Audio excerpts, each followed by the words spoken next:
Hello guys, मेरा नाम है हिमांशु और आप देख रहे हैं रेसल अलर्ट। सो गाइस, जैसा कि हम सभी एक्सपेक्ट कर रहे थे कि elimination chamber premium live wait में हमें रोमन रेंस का रिटर्न देखने को मिलेगा, जो कि आकर सेथ रॉलिंस को करवाएंगे मैच कॉस्ट। बट हमें ऐसा कुछ भी देखने को नहीं मिला। तो क्या डब्ल्यूडब्ल्यूई रोमन रेंस के लिए कुछ और प्लान कर रही है रेसलमेनिया में? आज की इस वीडियो में मैं उसी के बारे में करने वाला हूँ बात। लेकिन इससे पहले मैं आप सभी को एलिमिनेशन चैम्बर के बाद से जुड़े कुछ अपडेट्स के बारे में बताना चाहता हूँ, साथ ही साथ elimination chamber premium live events के पूरे रिजल्ट। तो सबसे पहले फटाफट से elimination chamber premium live events के रिजल्ट के बारे में कर लेते हैं बात। तो हमें शो की स्टार्टिंग करते हुए दिखता है विमेंस एलिमिनेशन चैम्बर मैच, और स्टार्टिंग हमें नाओमी एंड लिव मॉर्गन करते हुए दिखती है। बट अचानक से हमें जेट कार्गिल का रिटर्न देखने को मिलता है, यानी कि उनका म्यूजिक हिट होता है। सभी को लग रहा था कि वो लिव मॉर्गन पर अटैक करने आई है, लेकिन वो आते ही अटैक करती है नाओमी पर, जिसे देखकर बियांका बेलर भी काफी ज्यादा कंफ्यूज हो जाती है। एंड नाओमी पर जेट कार्गिल ने इतना ब्रूटली अटैक किया कि वो इस मैच में कम्पीट ही नहीं कर पाई। तो शायद से नाओमी ने अटैक किया है जेट कार्गिल पर। उसके बाद मैच नॉर्मली शुरू होता है। सबसे पहले हमें लिव मॉर्गन एलिमिनेट करते हुए दिखती है बेली को। उसके बाद एलेक्सा ब्लिस एलिमिनेट करती है रॉक्सेन को। फिर लिव मॉर्गन एलिमिनेट करती है एलेक्सा ब्लिस को। And finally Bianca baler Liv Morgan को एलिमिनेट कर जीत जाती है विमेंस एलिमिनेशन चैम्बर मैच। जिसके बाद रैंप में हमें रिया रिप्ली और इयो स्काई भी निकलकर आते हुए दिखती है, यानी कि इन दोनों में से किसी को बियांका बेलर फेस करने वाली है विमेंस वर्ल्ड चैंपियनशिप के लिए रेसलमेनिया 41 में। इसके बाद नेक्स्ट हमें देखने को मिलता है एक tag team match, Nia Jax and Candice LeRae versus Tiffany Stratton and Trish Stratus के बीच। और ये एक ठीक ठाक सा मैच था एंड हमें जीत होते हुए दिखती है लिव मॉर्गन और ट्रिश स्ट्रैटस की। वहीं इसके बाद नेक्स्ट हमें देखने को मिलता है unsanctioned match Kevin Owens versus Sami Zayn के बीच। सो इस मैच का हमें एक तरह से डार्क थीम देखने को मिलता है, यानी कि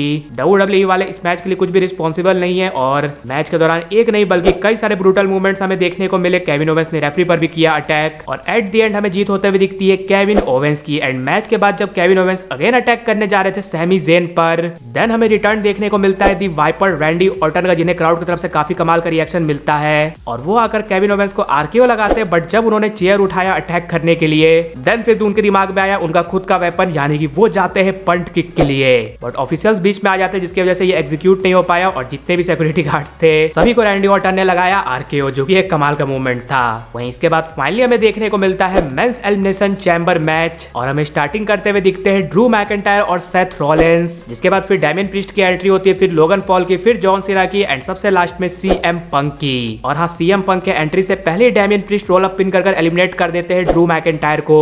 इसके बाद ड्रू मैकिंटायर गुस्से में अटैक करते हैं डैमियन प्रीस्ट पर, जिस चीज का फायदा उठाकर लोगन पॉल एलिमिनेट कर देते हैं डैमियन प्रीस्ट को। फिर सीएम पंक की एंट्री होती है एंड वो एक तरह से अपना बदला ले लेते हैं लोगन पॉल, उन्हें एलिमिनेट कर लास्ट में बचते John Cena, CM Punk and Seth Rollins. और एक तरह से John Cena and CM Punk हमें सेम पेज में काम करते हुए दिखते हैं, और वो एलिमिनेट करते हुए दिख जाते हैं सेथ रॉलिंस को। जिसके बाद सेथ रॉलिंस ने जाते जाते स्टॉम्प लगा दिया सीएम पंक पर, जिसका फायदा उठाते हैं जॉन सीना, एंड वो सीएम पंक को एसटीएफ लगाकर पास आउट करवा देते हैं। सो ये एक तरह से हील मूव तो था जॉन सीना की तरफ से, बट इसके बाद जो हुआ उसके सामने ये कुछ भी नहीं है, जो कि मैंने आप सभी को इससे पहले वाले वीडियो में डिटेल में बता ही दिया। जब जॉन सीना सेलिब्रेट कर रहे थे, वहां पर कोडी रोड्स आते हैं, फिर रॉक आते हैं। हमें कोडी रोड्स रिजेक्ट करते हुए दिखते हैं रॉक की ऑफर को, जिसके बाद जॉन सीना ज्वाइन कर लेते हैं रॉक को, एंड वो कोडी रोड्स पर करते हैं ब्रूटली अटैक। तो एलिमिनेशन चैम्बर सच में काफी ज्यादा शॉकिंग प्रीमियम लाइव इवेंट था। बट हाँ, फैंस जो एक चीज का वेट कर रहे थे और वो उन्हें देखने को नहीं मिला, वो है रोमन रेंस का रिटर्न। यानी कि सभी एक्सपेक्ट कर रहे थे कि रोमन रेंस रिटर्न कर सेथ रॉलिंस को एलिमिनेशन चैम्बर मैच कॉस्ट करवाने वाले हैं, बट ऐसा हमें कुछ भी देखने को नहीं मिला। तो गाइस, इसके पीछे जो मेन रीजन देखकर लग रहा है वो ये है, शो पर ऑलरेडी कई सारे बड़े स्टार मौजूद थे, कई सारी बड़ी थिंग हमें देखने को मिली। यानी कि रैंडी ऑर्टन वापस आ गए, स्टैग्ड एलिमिनेशन चैम्बर मैच हमें देखने को मिला, जॉन सीना,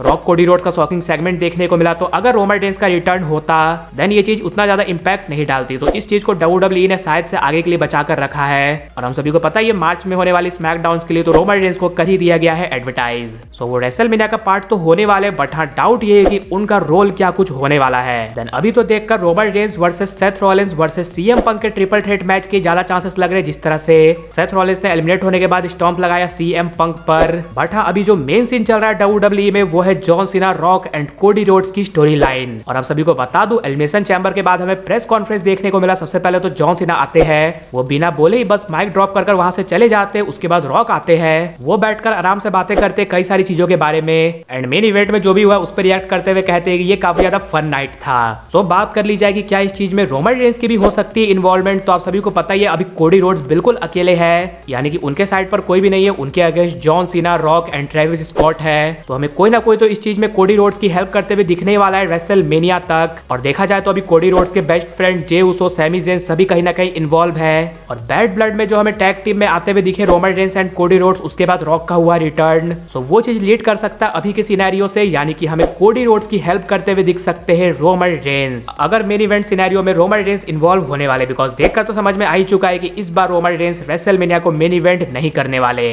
तो आप सब कह सकते हो अब रेसलमेनिया वाली फील आ रही है, जिसकी वजह से प्रेस कॉन्फ्रेंस में हमें ट्रिपल एच भी पूछते हुए दिखते हैं कि क्या अब फील आ रही है रोड टू रेसलमेनिया वाली, जो कि उन्हें पहले ट्रोल किया जा रहा था रेसलमेनिया की बुकिंग को लेकर। तो आप सब कह सकते हो ट्रिपल एच ने काफी बड़ा मूव चला है जॉन सीना का हिल टर्न करवाकर, और अगर जॉन सीना चैंपियन बनने वाले तो उनका ये रन काफी ज्यादा खतरनाक होने वाला है। लेकिन गाइज आप सब मुझे ये कमेंट कर जरूर से बताना है कि अगर कोडी रोड्स की रॉक एंड जॉन सीना के अगेंस्ट कोई हेल्प करता है तो वो कौन हो सकता है। इसके अलावा अगर वीडियो पसंद आएगी तो वीडियो को भी लाइक कर दीजिए और चैनल को सब्सक्राइब करने के साथ साथ उसके बगल वाले बेल आइकन को भी जरूर प्रेस कर दीजिए। तो मिलते हैं गाइज अगली वीडियो में।